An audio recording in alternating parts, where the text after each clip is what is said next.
The wrench slipped from Jiho's oil-stained fingers and clattered against the metal floor. He cursed under his breath and wiped his forehead with the back of his hand. The docking bay was cold tonight, colder than usual. The heating system in this section of Kepler Station had been broken for 3 weeks, and nobody cared enough to fix it. This was the lower docks, where people like Jiho worked. The forgotten people, the ones who fixed things with their hands while the rich aliens up above never thought about where their repairs came from. Jiho picked up the wrench and looked at the half-broken engine part in front of him. It belonged to a mining ship, and the owner had promised to pay him tomorrow. Jiho had heard that promise before. He would be lucky to get half the credits he was owed, but that was life on the Outer Rim. You took what you could get and hoped it was enough to buy food for another week. He was about to call it a night when he heard something strange.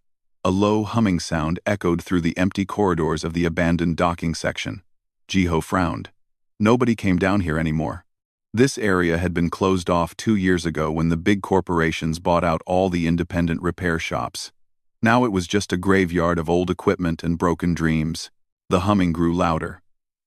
Jiho grabbed his toolbox and followed the sound.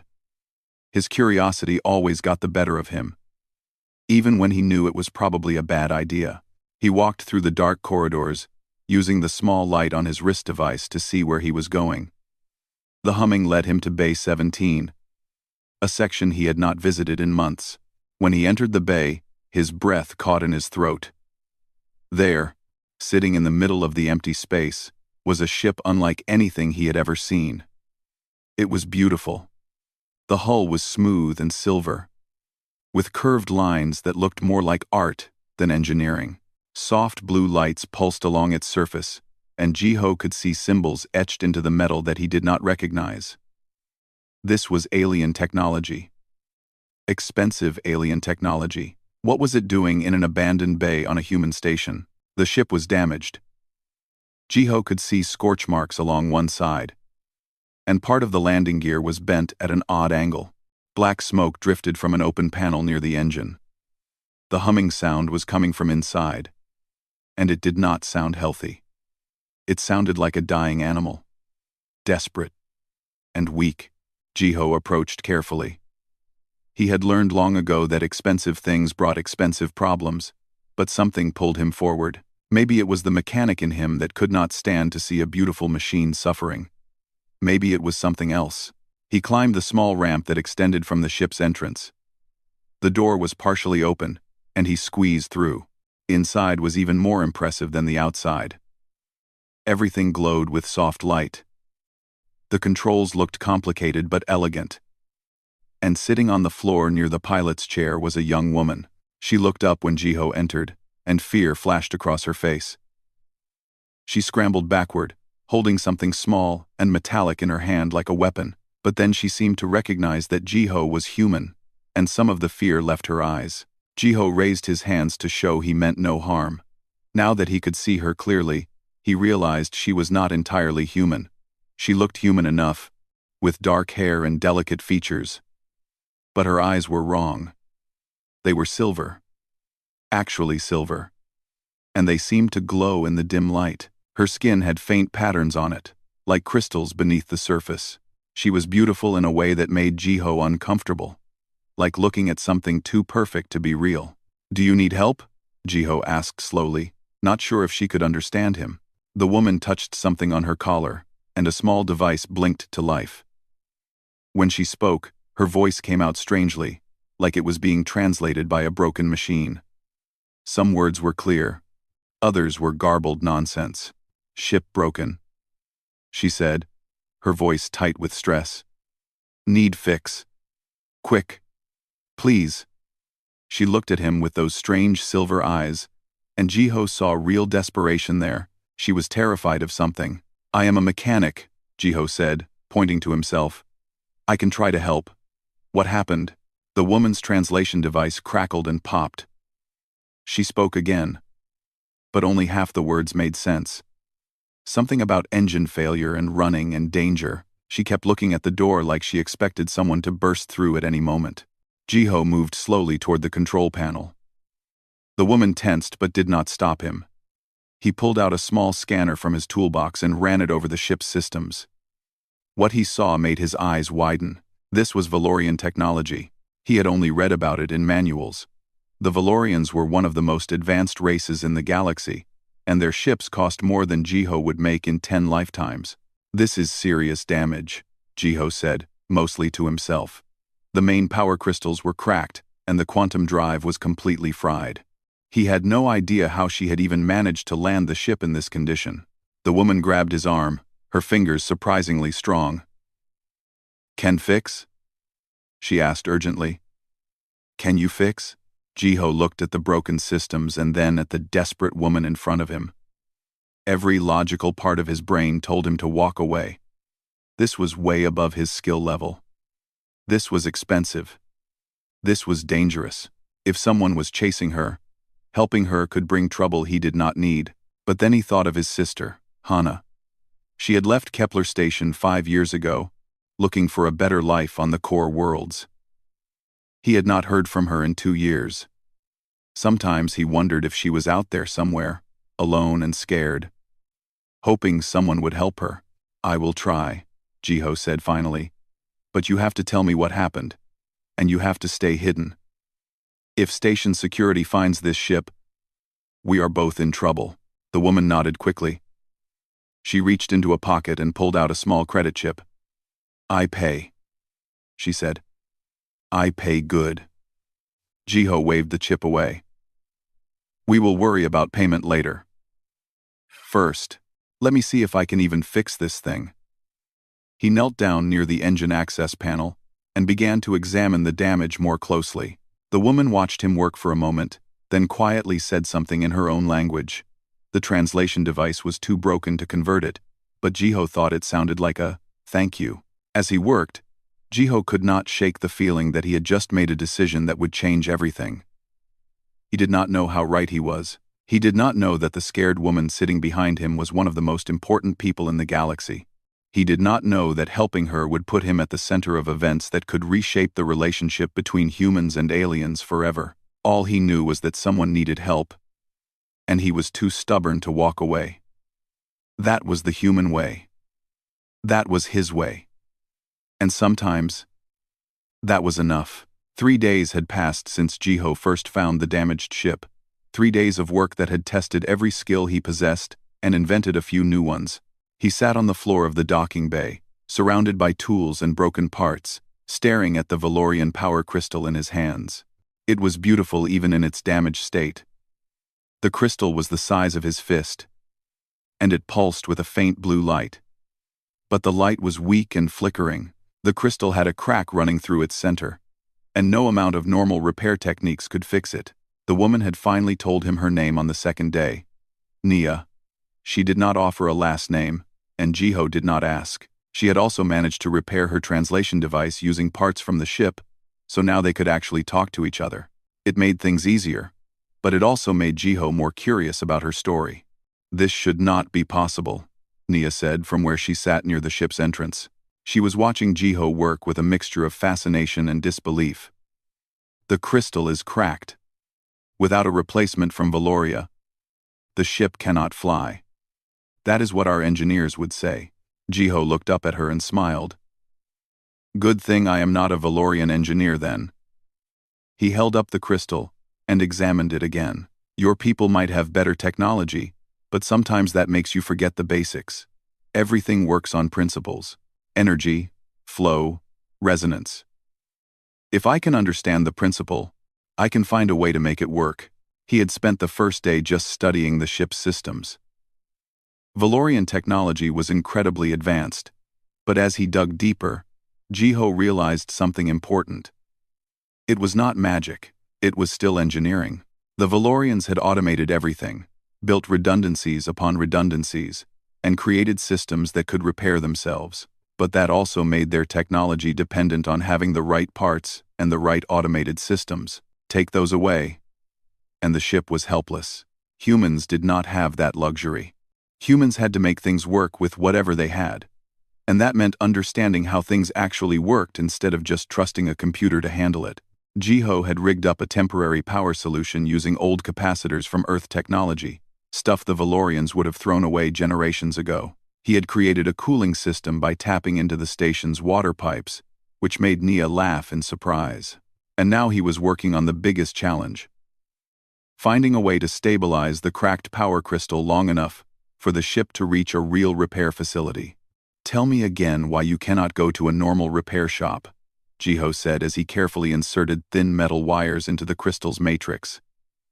His hands were steady despite his exhaustion. Nia was quiet for a moment. She had been avoiding this question. Finally, she sighed. "I am running away from my family," she said softly. "They want me to do something I do not want to do. If anyone official sees this ship, they will report it. And my family will find me."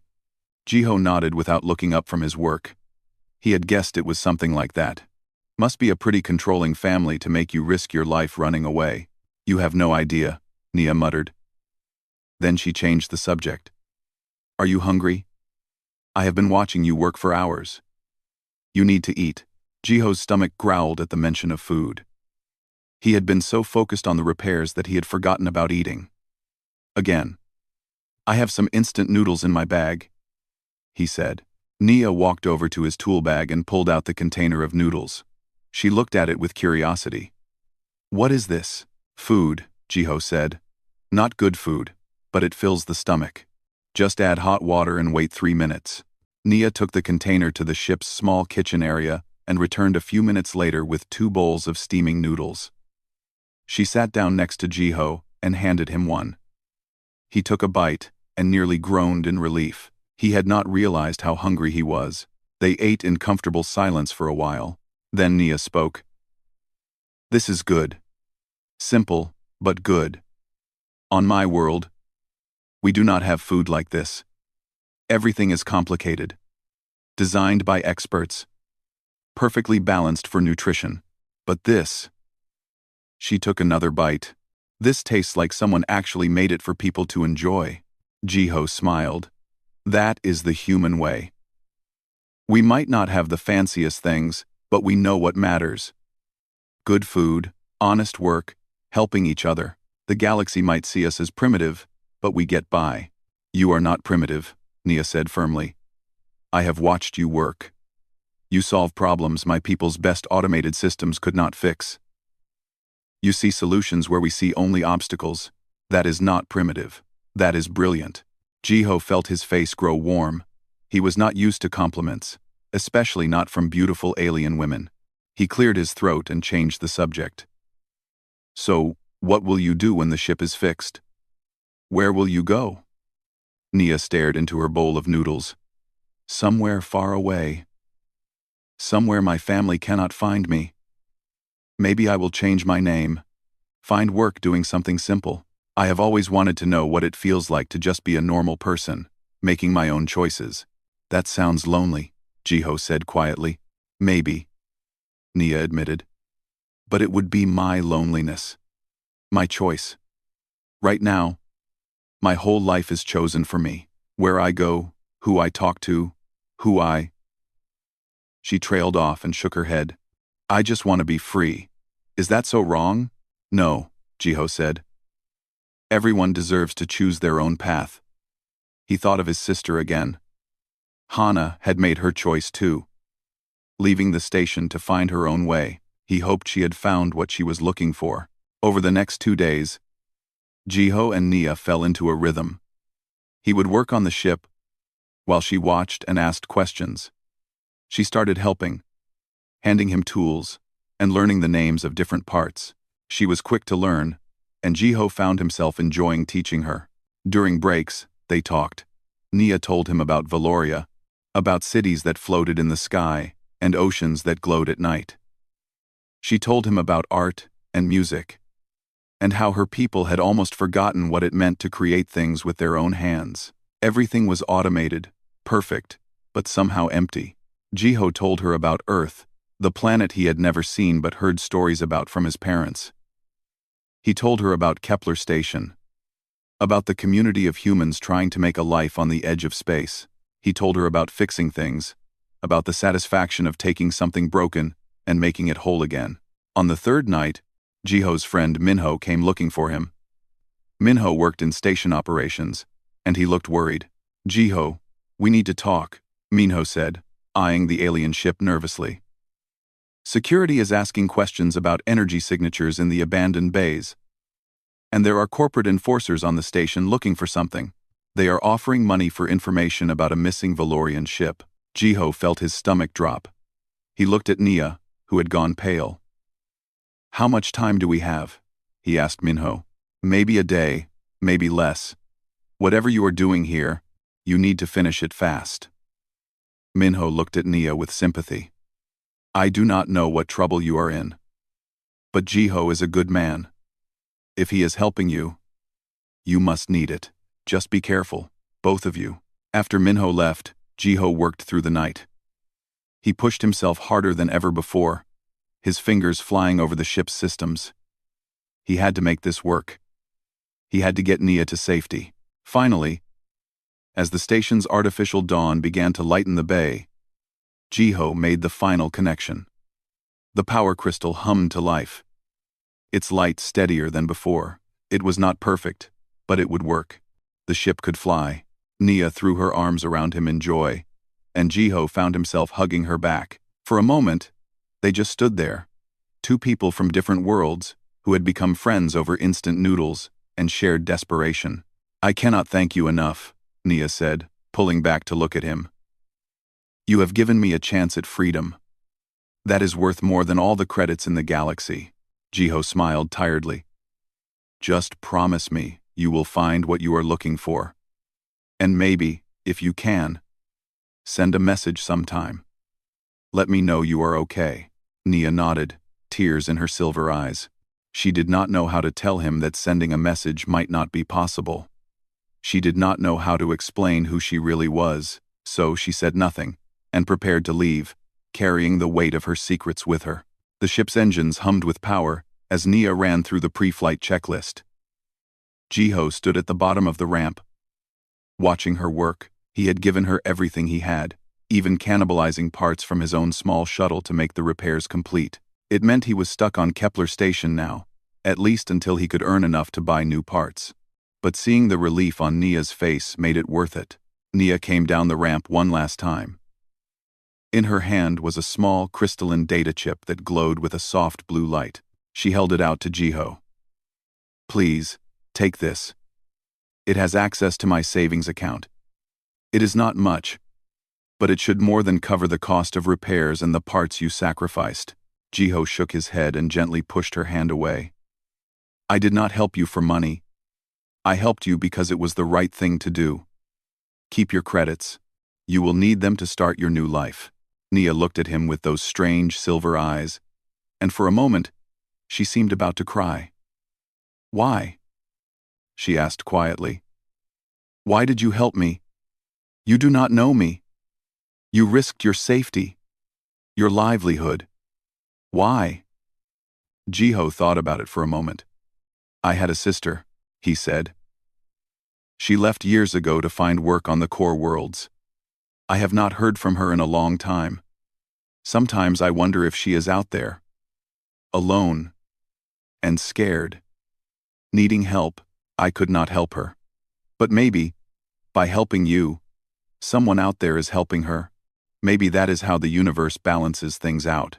Nia suddenly stepped forward and kissed his cheek.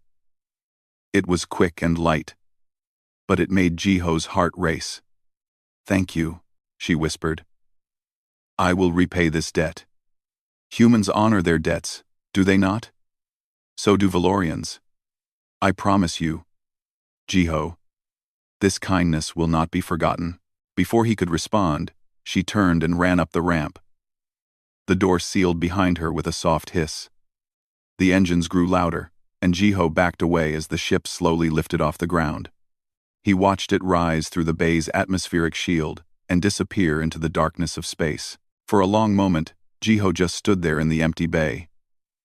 Then he sighed and turned to walk back to his workshop. He had a lot of work to do.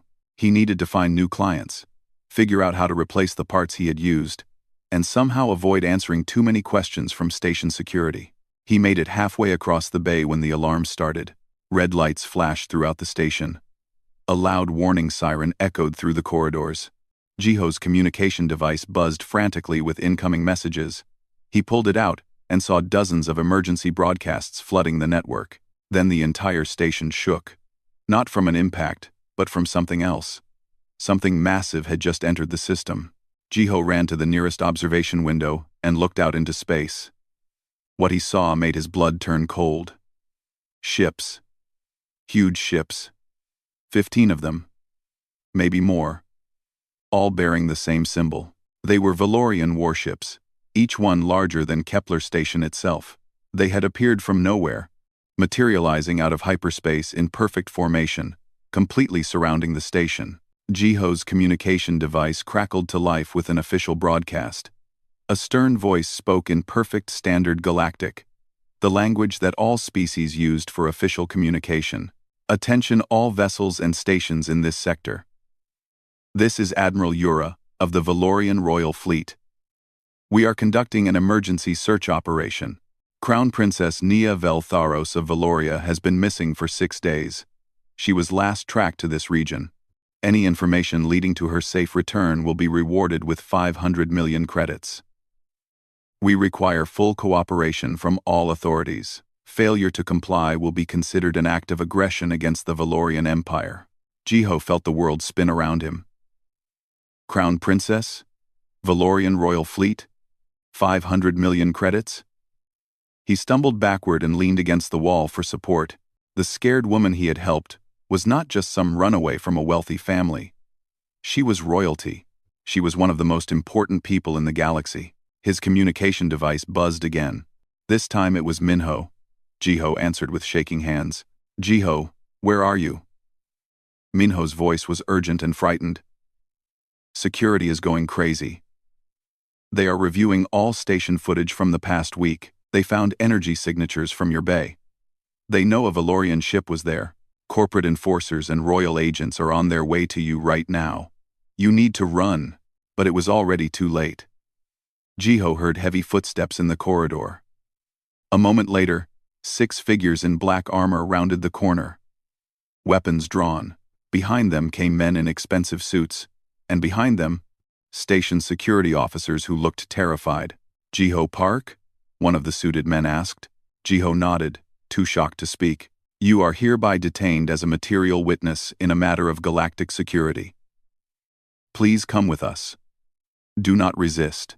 They did not hurt him. They did not even handcuff him. But as they escorted him through the station, Jiho felt like a prisoner anyway. People stared at him from doorways and windows. News feeds on every screen showed the same images. The royal fleet surrounding the station. And Princess Nia's official portrait. The portrait showed a woman dressed in elaborate robes, wearing a crown made of the same crystalline material as the power crystals. Her silver eyes looked directly at the camera with a regal, distant expression. She looked nothing like the scared, desperate woman who had eaten instant noodles with him in a dirty repair bay. But it was definitely her. They brought him to a conference room that had been commandeered by the Valorian authorities. A tall woman in a military uniform stood looking out the window at the fleet. She turned when Jiho entered, and he recognized her from the broadcast. Admiral Yura. Mr. Park, she said. Her voice was formal but not unkind. Please, sit down. We have much to discuss. Jiho sat. One of the corporate investigators placed a clear evidence bag on the table. Inside was the crystalline data chip that Nia had tried to give him. They had found it in his workshop. Do you know what this is? Admiral Yura asked. Jiho shook his head. It is a royal access code. Only members of the Valorian royal family carry them. When we scanned this chip, we found it contains not money, but authorization codes worth approximately 2 billion credits. There is also a personal message encoded in it. The message says, "For the mechanic with a kind heart. Would you like to explain how you came to possess this?" Jiho's mind raced. 2 billion credits? Nia had tried to give him 2 billion credits and he had refused it? He felt like he might faint. Admiral Yura sat down across from him. Her expression softened slightly. Mr. Park, I need you to understand something. Princess Nia is not just any royal. She is the sole heir to the Valorian throne. Her father died 3 years ago, and her mother is ill. Nia is our future empress. She is also one of the wealthiest individuals in the galaxy. The Valorian sector contains over 200 inhabited worlds. Trillions of people depend on the stability of our government, and that stability depends on Princess Nia. I did not know, Jiho said quietly. She told me her name was Nia. She said she was running from family obligations. I thought maybe she was a minor noble or something. I just wanted to help. We know, Admiral Yura said. We reviewed all the security footage. We saw everything. You helped her repair her ship. You gave her parts from your own shuttle. You asked for nothing in return. You even refused payment.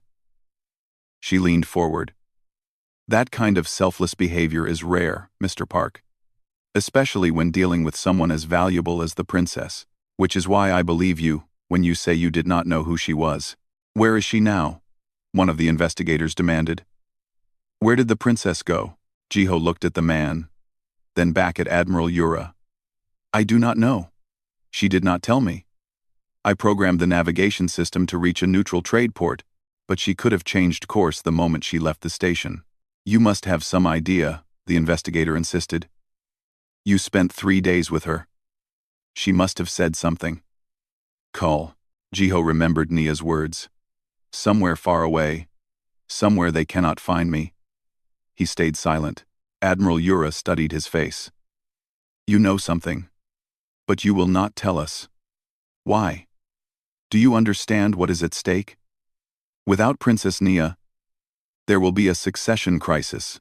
Multiple factions are already positioning themselves to seize power. There could be a civil war. Billions could die. Jiho felt the weight of those words settle on his shoulders. His simple act of kindness had consequences he never imagined. And now he had to decide. Betray the trust of a woman who had become his friend, or risk the stability of an entire empire.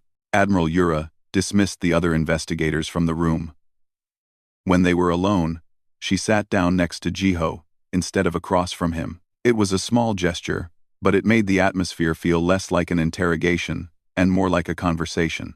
Let me tell you a story, the Admiral said. When I was young, I was not a noble. I was a common soldier from a mining colony. I worked my way up through merit and hard work. I know what it is like to feel trapped by circumstances you did not choose. I also know what it is like to have duty forced upon you. She paused, looking out at the massive fleet visible through the window. I understand why Princess Nia ran. The crown burden, we call it. The weight of knowing that billions of lives depend on your choices. It crushes some people. Jiho listened, unsure where this was going. But I also know what will happen if she does not return. Yura continued. Do you know why the princess disappeared? She was supposed to marry Prince Kael of the Draxian Empire next month. It is a political alliance designed to prevent a war between our peoples. Without this marriage, the Draxian Empire will see it as an insult. They will attack. And not just them. There are a dozen factions waiting for any sign of weakness from Valoria. If they smell blood in the water, they will strike. Entire worlds will burn. Jiho felt sick. She said she was running from an arranged marriage, but she did not tell me it was to prevent a war. Would it have changed anything? Yura asked. Would you have forced her to go back? Jiho thought about it. He remembered the desperation in Nia's eyes, the way she had looked when she talked about wanting freedom. No, he said honestly. I still would have helped her. Everyone deserves the right to choose their own path. Even if that path has consequences. Admiral Yura nodded slowly. That is a very human answer. Your people value individual freedom above almost everything else. It is admirable. It is also why most galactic powers see humans as naive children playing in a dangerous universe. Before Jiho could respond, there was a knock at the door. A man in a formal suit entered. He was human, which surprised Jiho. The man looked to be in his 40s, with sharp eyes and a diplomatic smile. Forgive the interruption, the man said. I am Ambassador Tay, human representative to Valorian affairs. I have been granted permission to speak with Mr. Park. Admiral Yura stood. I will give you privacy. But remember, Mr. Park, you have less than 48 hours before I must report to the Valorian Council. If you know anything that could help us find the princess, please consider what is at stake. She left the room, and the door sealed behind her. Tay sat down and studied Jiho for a long moment. You have created quite a situation, he said finally. Do you know how rare it is for a human to be at the center of galactic politics? Most species barely acknowledge we exist, but right now, you are the most important person in this sector. I did not ask for this, Jiho said. No one ever does, Tay replied. But here we are, so let me be direct. I have been working for 10 years to improve humanity's standing in the galaxy. We are seen as second-class citizens, too primitive to matter. But if you help return Princess Nia, if you show that humans can be trusted with important matters, it could change everything. It could open doors for our people that have been closed for generations. Jiho stared at him. You want me to betray her location for political gain? I want you to think about the bigger picture, Tay said. Yes, Princess Nia deserves freedom. But what about the billions who will die in a war? What about the human colonists on border worlds who will be caught in the crossfire? What about the future of our species? Sometimes, one person's freedom is not worth that cost. And sometimes, Jiho said quietly, one person's freedom is worth everything. Because if we are willing to sacrifice individual choice for the greater good, then we are no better than the systems that oppress us in the first place. Tay sighed. You are idealistic. I respect that. But idealism does not feed hungry children or stop warships. They talked for another hour, going in circles. Tay tried every argument he could think of. He appealed to Jiho's sense of duty, to his love for humanity, to his practical understanding of consequences. But Jiho kept coming back to the same point. Nia had trusted him. She had been desperate and alone, and he had helped her. Betraying that trust felt wrong, no matter how logical the arguments against it. Finally, Tay stood to leave. You have time to think about it, he said. But not much time. Choose wisely. Jiho. The galaxy is watching. After Tay left, Jiho was alone with his thoughts. He paced the small conference room, his mind racing. He thought about Nia eating instant noodles with him, laughing at his jury-rigged repairs. He thought about the way her eyes had lit up when she talked about wanting to be normal, to make her own choices. He thought about the kiss on his cheek and her promise that she would repay his kindness. But he also thought about the billions of people Admiral Yura had mentioned. People who had no say in any of this.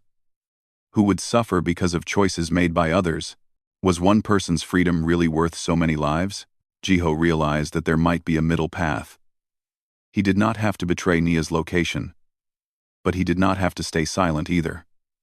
He called for the guards and asked to speak with Admiral Yura again. When she returned, Jiho took a deep breath and made his proposal. I will not tell you where Princess Nia is. I cannot betray her trust like that. But I can try to contact her. I can explain the full situation. Everything you have told me about the war and the consequences. I can give her the choice to return on her own terms, not as a prisoner but as someone who understands what is at stake. Admiral Yura considered this. And if she refuses? If she chooses her freedom over her duty? Then you will have your answer, Jiho said. You will know that she made an informed choice, and you can decide what to do from there. But at least she will have had the dignity of choosing for herself. The council will not accept this, Yura said. They will demand results. Then do not tell them yet, Jiho urged. Give me 48 hours. Let me try. If it does not work, you can do things your way. Admiral Yura was quiet for a long time. Finally, she nodded. You have 48 hours. But understand this. If you fail, if the princess does not make contact, I will have no choice but to use every resource at my disposal to find her. And I will not be gentle. She pulled out a secure communication device and handed it to Jiho. This is encrypted and untraceable. Use it to contact the princess. And pray to whatever gods you humans believe in that she listens. Jiho took the device and stared at it. He thought carefully about what to say. He could not just tell Nia to come back. She would see that as a betrayal. He needed to give her the truth, all of it, and trust her to make the right decision. He began typing his message. Nia. It is Jiho. I know who you are now. I know you are Crown Princess Nia Veltheros. I know about the arranged marriage and the war it is supposed to prevent. I know that billions of lives hang in the balance. But I also know that you are a person, not just a political piece. You deserve to know the full truth of what your absence has caused. So I am telling you, not as someone who wants to force you back, but as a friend. If you return, do it because you choose to, not because someone makes you. If you stay away, do it knowing the consequences. Whatever you decide, I will understand. You gave me a choice when you asked for my help. Now I am giving you one. He sent the message and waited. The hours crawled by like days. Jiho barely slept. He sat in the conference room, staring at the communication device, willing it to light up with a response. 36 hours passed, then 40. Jiho began to lose hope. Maybe Nia had decided that her freedom was worth the cost. Maybe she had turned off all communications to avoid being tracked.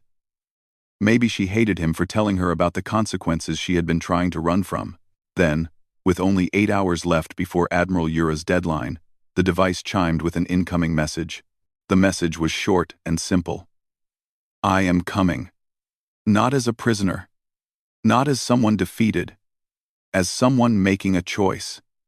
Thank you for trusting me with the truth. Wait for me. Jiho nearly collapsed with relief. He immediately contacted Admiral Yura, who seemed equally surprised. She agreed to return? The Admiral asked. Her voice filled with disbelief. She agreed to make contact, Jiho corrected. 24 hours later, a single Valorian ship appeared at the edge of the system. It was Naya's ship, the same one Jiho had repaired. But instead of trying to slip past the blockade, it flew directly toward Kepler Station, with all identification systems active. It was a declaration. I am here. And I am choosing to be here. The docking bay was filled with people when the ship landed. Admiral Yura stood at attention with her officers. Ambassador Tay was there, along with dozens of Valorian dignitaries who had arrived on the fleet. Station security had cleared the area, and news crews from across the galaxy broadcast live footage of the event. Jiho stood off to the side, trying to stay out of the way. But when the ship's door opened and Nia appeared at the top of the ramp, her silver eyes immediately found him in the crowd. She smiled, and for a moment, she looked exactly like the scared woman who had eaten instant noodles with him in an abandoned bay. She descended the ramp with quiet dignity. She wore simple traveling clothes, not royal robes. When she reached Admiral Yura, she did not bow or show deference. She stood straight and proud. Admiral, Nia said formally, I have returned of my own free will. I wish to address the Valorian Council and the Draxian representatives. There are changes that must be made. The next few days were a whirlwind of political meetings and negotiations. Jiho was kept on the station as a witness, though he had little to do. He watched the news feeds like everyone else, trying to understand the massive events unfolding because of his simple act of kindness. Princess Nia made a galactic broadcast that shocked everyone. She stood before cameras from 100 worlds and spoke with a strength and clarity that surprised even those who knew her. I ran away because I felt trapped, she said. I was told my entire life that duty came before everything. That my happiness did not matter compared to the needs of the Empire. And I believed that for a long time. But then I met someone who showed me something different. A human mechanic who helped me not because of who I was, but because I needed help. He taught me that true strength is not about accepting your cage, but about choosing to serve despite it. She went on to propose sweeping reforms. Future heirs to the Valorian throne would have the right to refuse succession. Governance would gradually transition to include elected representatives, not just hereditary rulers. It was radical, perhaps too radical, but Nia spoke with such conviction that people listened. Then came the most surprising announcement. Prince Kael of the Draxian Empire appeared on the broadcast beside Nia. He was a tall, stern-looking man, with scales instead of skin, a member of one of the galaxy's oldest warrior races. But when he spoke, his voice was thoughtful, not aggressive. "Princess Nia's courage has given me courage as well," Kael said. "I too felt trapped by this arrangement. A marriage without love, for political purposes alone, but her proposal of a different kind of alliance, one based on mutual respect and reformed governance rather than bloodlines, is something I can support. Let our peoples be joined not by marriage, but by a commitment to better leadership for all." The political experts said it would never work. But something about Nia's stand, inspired by a human mechanic's simple kindness, had touched something in the galactic consciousness. People began talking about choice, about individual rights, about questioning old systems. 2 weeks after the crisis began, Nia came to find Jiho. He was back in his workshop, trying to rebuild his business. She entered without fanfare, wearing a simple cloak over her royal clothes. "They told me you refused the 2 billion credits," she said without preamble. Jiho looked up from the engine he was repairing. "I did not help you for money. I know," Nia said softly. "But you gave up your shuttle to repair my ship. You are stranded here because of me. Please, let me at least replace what you lost." They negotiated back and forth, and finally reached a compromise. Jiho accepted enough credits to rebuild his repair shop and buy new equipment. But Nia insisted on more. She wanted to fund a school on Kepler Station, a place where human engineering techniques could be taught to aliens who wanted to learn, a place that would show the galaxy that human ingenuity had value. "You taught me that old ways are not always the best ways," Nia said. "That sometimes improvisation and adaptation matter more than perfect systems. Let me share that lesson with others." Jiho agreed, and within months, the school was built. Students came from across the galaxy to learn human problem-solving methods. Jiho found himself teaching, showing aliens how to think creatively instead of relying on automated solutions. Nia visited regularly. Officially, she was inspecting the school that she had funded. Unofficially, she came to escape the pressures of her role and work alongside Jiho as a student. She was learning to repair engines, to solve problems with her hands, to be the normal person she had always wanted to be, even if it was just for a few hours at a time. 6 months after their first meeting, Jiho received a new customer. A young Draxian engineer entered his shop, looking nervous and embarrassed. His small trading ship had broken down, and he desperately needed to get back to his homeworld for his sister's wedding. The Draxian apologized repeatedly for bothering Jiho. "I know humans and Draxians do not have much history together," he said, "and I do not have much money. But everyone says you are the best mechanic on the station, and that you help people fairly." Jiho looked at the nervous young engineer and smiled. He thought about another stranger who had needed help not so long ago. He thought about how one simple choice to be kind had changed the galaxy in small but important ways. "Let me take a look at your ship," Jiho said. "We will figure out the payment later. First, let us see what we are working with." As they walked to the docking bay together, the Draxian visibly relaxed. He started talking about his sister, about his home, about his dreams of becoming a better engineer. Jiho listened and offered advice, and thought about how strange and wonderful the universe could be. Later that evening, after the Draxian's ship was repaired and gone, Nia arrived for her weekly visit. She found Jiho sitting in his workshop, eating instant noodles and smiling to himself. "Good day?" she asked, sitting down beside him. "Helped someone who needed it," Jiho said simply. "Reminded me why I do this work." Nia took the extra pair of chopsticks he offered and shared his meal, just like she had done that first night. They sat in comfortable silence, a princess and a mechanic, two people from different worlds who had found something valuable in each other's company. Outside the workshop, the galaxy continued its complicated dance of politics and power. But here, in this small space filled with tools and half-repaired machines, Things were simple. A person had needed help, another person had offered it, and that simple act of human kindness continued to ripple outward, touching lives in ways both small and profound. Ambassador Tay had been right about one thing. Jiho's actions had changed how the galaxy saw humanity.